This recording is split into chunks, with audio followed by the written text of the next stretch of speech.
लो जयकारा बोल मेरे श्री गुरु महाराज की जय। सभी गुरुमुख प्रेमियों से सप्रेम जय सच्चिदानंद। एक बूढ़ा आदमी एक महात्मा के सत्संग में गया। वहाँ जोर जोर से रोने लगा। लोगों ने रोने का कारण पूछा, मगर वो कुछ नहीं बोला और जोर से रोता रहा। फिर आखिरकार महात्मा जी ने पूछा कि इस रोने का क्या कारण है। तब वो बोला, महाराज इसलिए रोता हूँ कि जब मैं जवान था तो मेरे बाल भी काले थे और मन भी काला था, तो कुछ परवाह नहीं की मैंने कि दोनों का मेल हुआ है।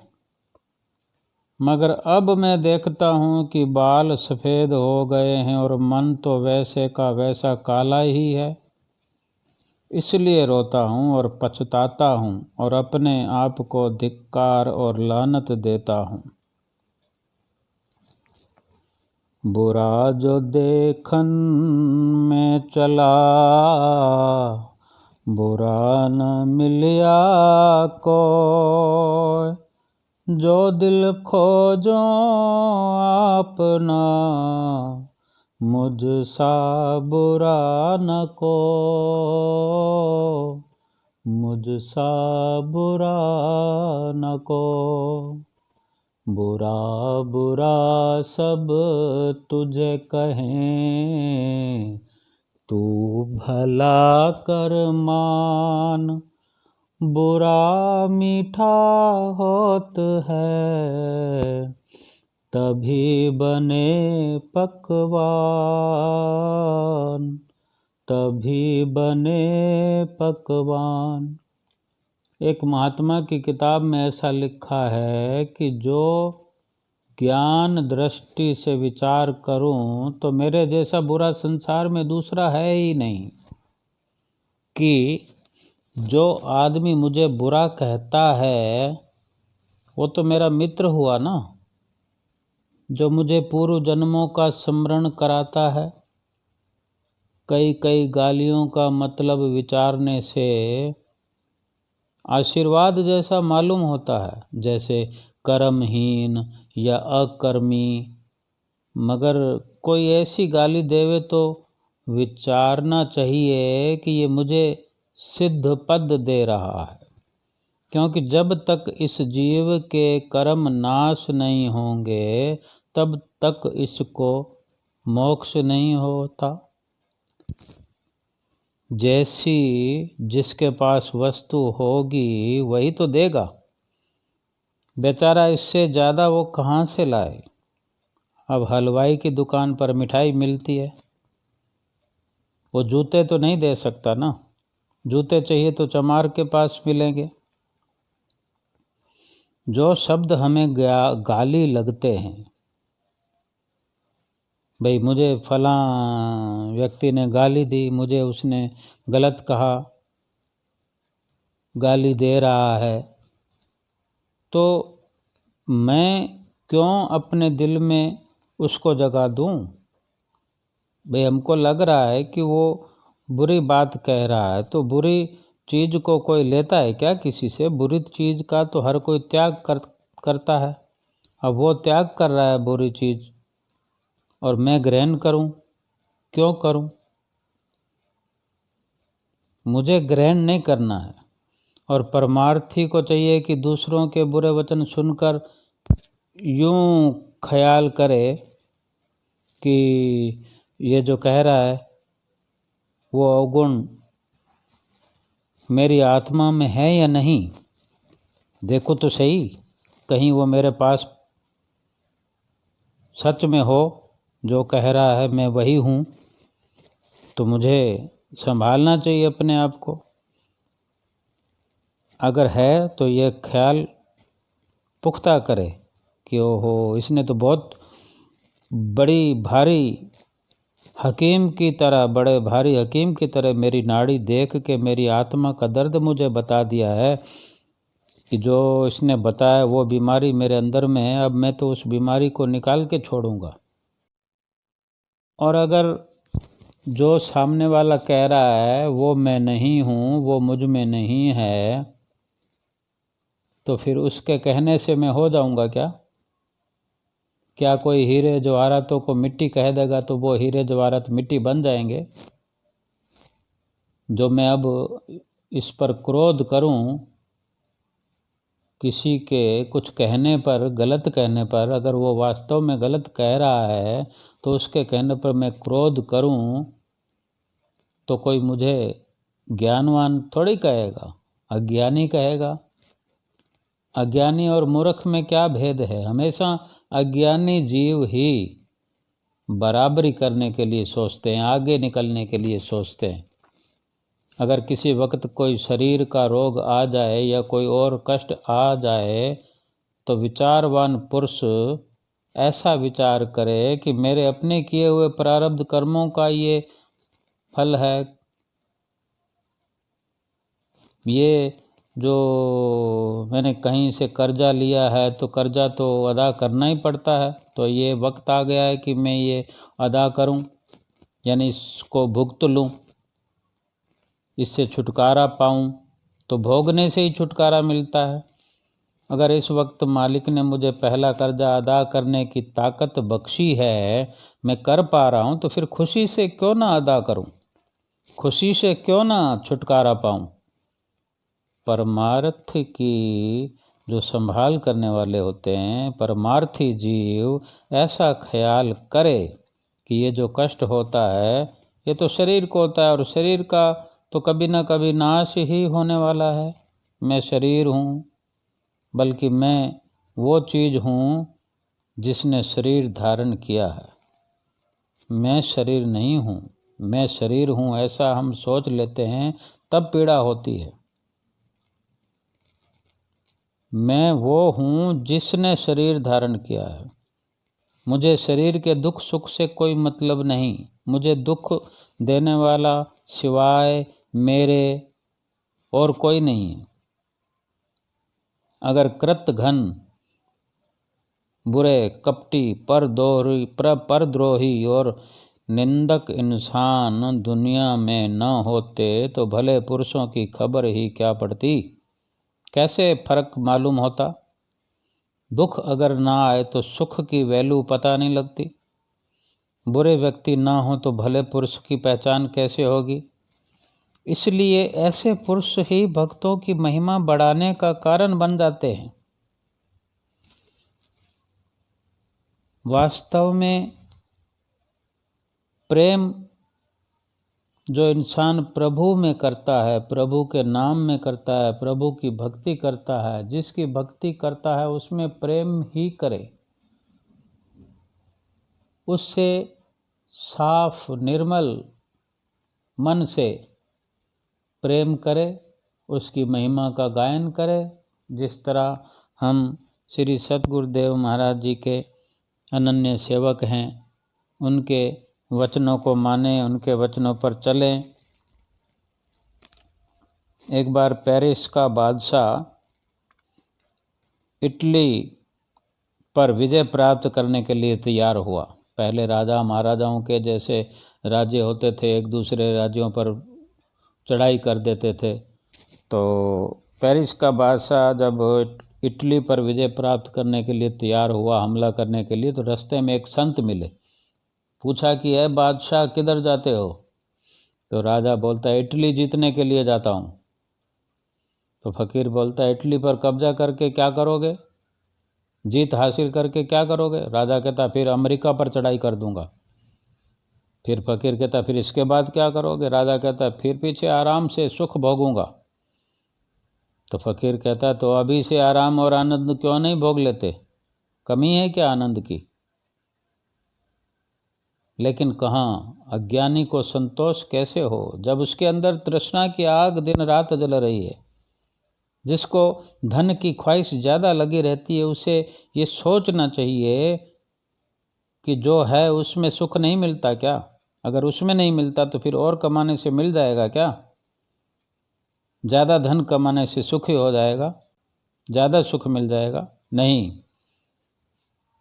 देवलोक में देवता जिनको सवारी करने के लिए सोने के विमान मिले हुए, सोने के विमानों में सफ़र करते हैं, सुंदर सुंदर अप्सराएं हैं दिल बहलाने के लिए, सुख भोगने के लिए, जो मर्जी के माफिक जो चाहें रूप धारण कर सकते हैं, वो भी सुखी नहीं है। बल्कि सबसे ज़्यादा तृष्णा देवताओं को रहती है, इसलिए वो हमेशा दूसरे देवताओं की बढ़ती हुई इज्जत देखकर ईर्ष्या के वश होकर भस्मीभूत होते रहते हैं।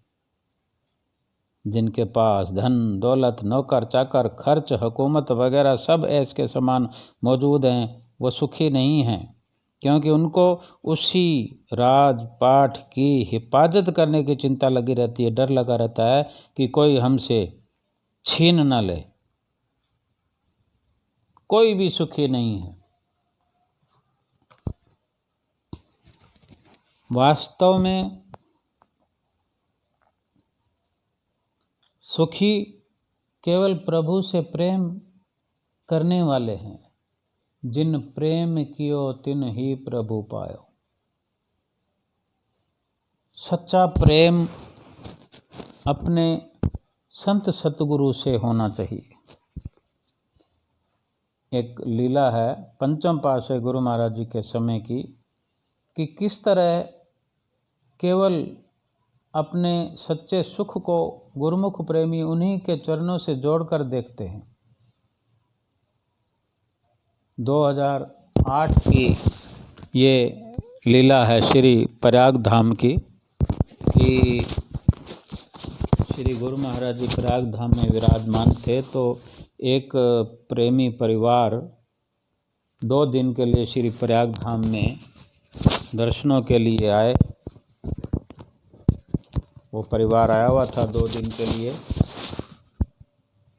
मत्था टेकने गए, बेटा पूजा के लिए।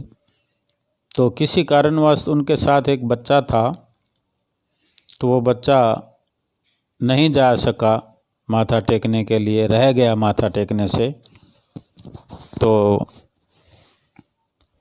दर्शन जिस तरह शाम को खुलते हैं संपूर्ण हुए। फिर सुबह श्री आरती पूजा में जैसे पता चला उस बच्चे को कि 1 बजे दर्शन माथा टेकने का, दर्शन करने का फिर से मौका मिलेगा, तो वो बच्चा इस समाचार के साथ दर्शन हाल में पहुंचा। फिर भी पहुंचते पहुंचते उसे लेट हो गई और श्री गुरु महाराज जी टाइम देकर सबको अंदर कृपा फरमा चुके थे। तो वहाँ जाकर जो देखा कि आज भी मौका मेरे हाथ से निकल गया, किसी कारणवश लेट हो गया बच्चा, तो वो रोने लग गया। सब लोग उसको चुप कराने में लगे हुए थे कि अब ये, वो कहता मुझे एक बार दर्शन करा दो, मेरे को श्री गुरु महाराज जी के दर्शन करवा दो, मेरे को श्री गुरु महाराज जी के दर्शन करने हैं, मैं कल भी मत्था नहीं टेक पाया, आज तो मुझे मत्था टेकना ही है। क्योंकि उसको ये पता था कि अब तो थोड़ी देर के बाद मुझे जाना है, क्योंकि वो शाम को उरली स्टेशन से झेलम ट्रेन पर जाना था, तो वो 2 घंटे पहले निकलेंगे, तो दोबारा दर्शन खुलें शाम को, फिर ऐसा मौका मिले ना मिले। तो वो बहुत मायूस होकर रो रहा था और अपनी गुहार सबसे लगा रहा था कि कोई मुझे दर्शन करा दे। सब ने समझा बुझाकर यही कहा कि अब कुछ नहीं हो सकता, लेकिन भगवान श्री सतगुरुदेव महाराज जी, पंचम पातशाही गुरु महाराज जी, अंतर्यामी भगवान, सब कुछ अपने उस प्रेमी की, छोटे भगत की हार्दिक वेदना को देख रहे थे, तभी तो हम अंतर्यामी भगवान कहते हैं। तो क्या हुआ कि जैसे तैसे वो बच्चा चला गया, दर्शन हाल बंद हो गया। अब कितना दर्द रहा होगा उसके अंदर है, यह महसूस कर सकते हैं कि हमारे साथ भी ऐसा हो, प्रभु प्रेम के अंदर हम दर्शन न कर पाएँ तो क्या बीतेगी हम पर, और फिर हमको श्री दर्शन छोड़ के घर जाना हो, फिर कब आएंगे। इन सब बातों पर अगर गौर करें तो पता चलता है कि हमारे हृदय की वेदना उन पलों में क्या रहेगी। तो 4 बजे के समय अंतर्यामी सतगुरुदाता दीनदयाल महाराज जी, पंचम पातशाही गुरु महाराज जी ने वहाँ अपने पास उपस्थित सेवादारों से वचन किए कि श्री कार तैयार करो, हमको उरली स्टेशन पर जाना है। तो हुक्म की, आदेश की पालना हुई, श्री कार हुई। श्री कार में महाप्रभु पंचम पातशाही गुरु महाराज जी विराजमान हुए और कार चल पड़ी। कच्चे रास्ते, कच्ची सड़कें होती है वहाँ पर, ठीक से रास्ते भी नहीं बने हुए, लेकिन भगवान तो भगवान हैं, भक्तों के प्रेम के वश में होते हैं। श्री कार के पीछे 5-7 गाड़ियाँ, कारें सेवकों की, संतों महात्माओं की पीछे चल पड़ी।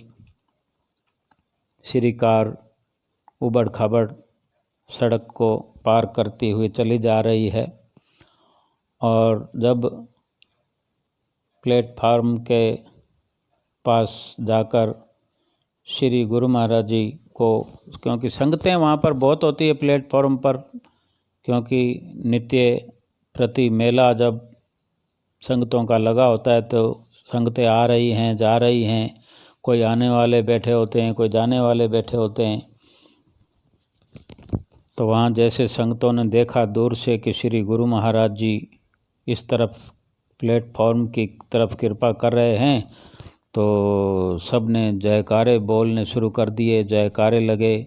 और इस तरह बाकी की और भी संगतें जो दूर दूर प्लेटफार्म पर अपने अपने कोच के अनुसार खड़ी होती है, सब ने देखा तो सब ध्यान लगाने लगे कि जयकारे क्यों लग रहे हैं। तो फिर उनको भी देखने को मिला कि श्री गुरु महाराज जी प्लेटफॉर्म पर कृपा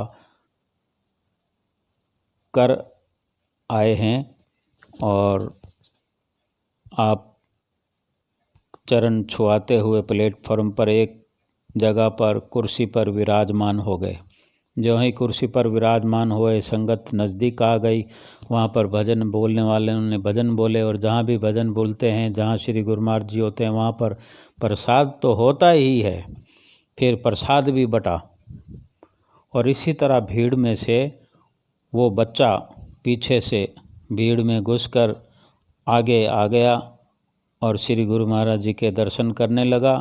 और श्री गुरु महाराज जी की नज़र उस बच्चे पर थी, और बच्चे को निहारते हुए श्री गुरु महाराज जी मुस्कराने लगे, और मुस्कराते मुस्कराते उस बच्चे को अपने नज़दीक बुलाया, अपने कर कमलों से प्रसाद दिया।